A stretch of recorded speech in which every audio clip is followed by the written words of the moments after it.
रामू एक साधारण रिक्शे वाला था। गर्मी हो या सर्दी, बारिश हो या आंधी, वह हर दिन अपनी पुरानी सी साइकिल रिक्शा लेकर निकलता और पूरे शहर की गलियों में लोगों को ढोता। उसकी कमाई बस इतनी थी कि किसी तरह अपने छोटे से घर और अपने बेटे छोटू की पढ़ाई का खर्च चला सके। रामू का सपना था कि छोटू पढ़ लिख कर बड़ा आदमी बने।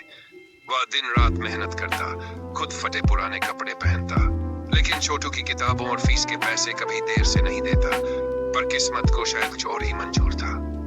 एक दिन रामू एक अमीर आदमी के बंगले के सामने सवारी का इंतजार कर रहा था। तभी वहां एक चोरी हो गई। चोर भाग निकला, लेकिन किसी ने रामू को वहां खड़े देख लिया। बिना कोई सबूत के पुलिस ने रामू को चोर मान लिया। अमीर आदमी के दबाव में पुलिस ने उसे गिरफ्तार कर लिया। पूरा मोहल्ला रामू के खिलाफ हो गया। लोग तरह तरह की बातें बनाने लगे। छोटे आदमी का कोई भरोसा नहीं, भूख क्या न कराए। रामू की दुनिया उजड़ गई।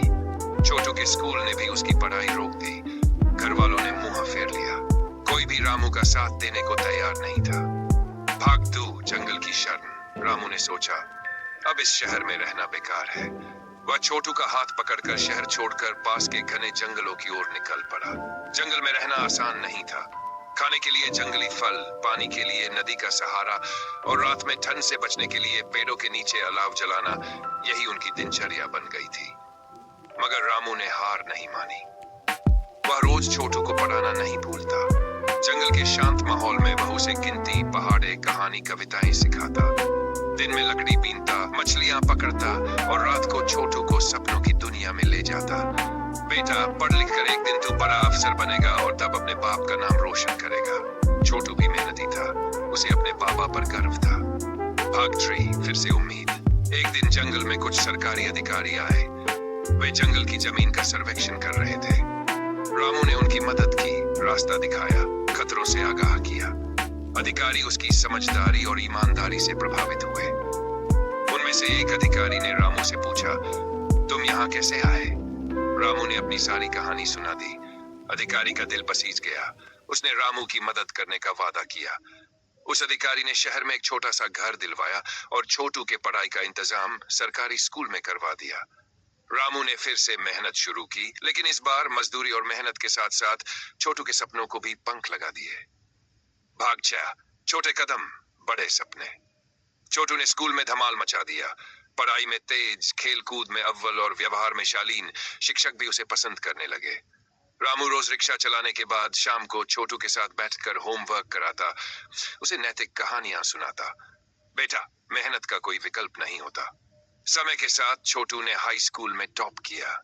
फिर उसने सिविल सेवा परीक्षा यूपीएससी की तैयारी शुरू कर दी। रामू ने घर गिरवी रखकर छोटू के लिए दिल्ली में कोचिंग कराई।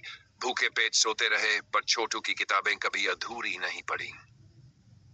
न्याय का सूरज। छोटू ने सिविल सेवा परीक्षा में बाजी मार ली। वह एक बड़ा अधिकारी बन गया।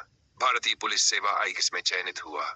अब वर्दी में वह वही छोटा सा लड़का था जो कभी जंगल में अलाव के सामने बैठकर सपने बुनता था। अपने पहले ही कार्यकाल में छोटू ने अपने पिता के केस की पुरानी फाइल मंगवाई। उसने देखा कि रामू के खिलाफ कोई पुख्ता सबूत नहीं था।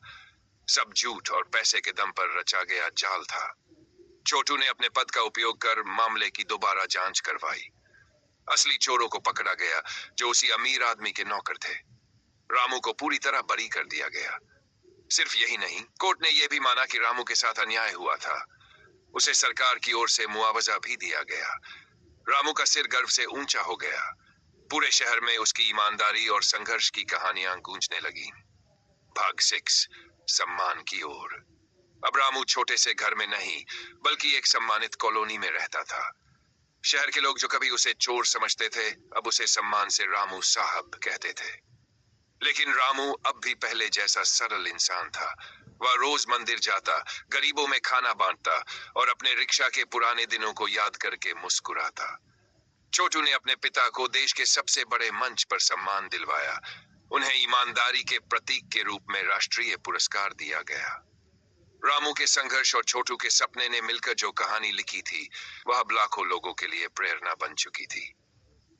अंतिम पंक्तियां। संघर्ष चाहे जितना बड़ा हो, अगर इरादे मजबूत हो और दिल साफ हो, तो सफलता कदम चूमती है।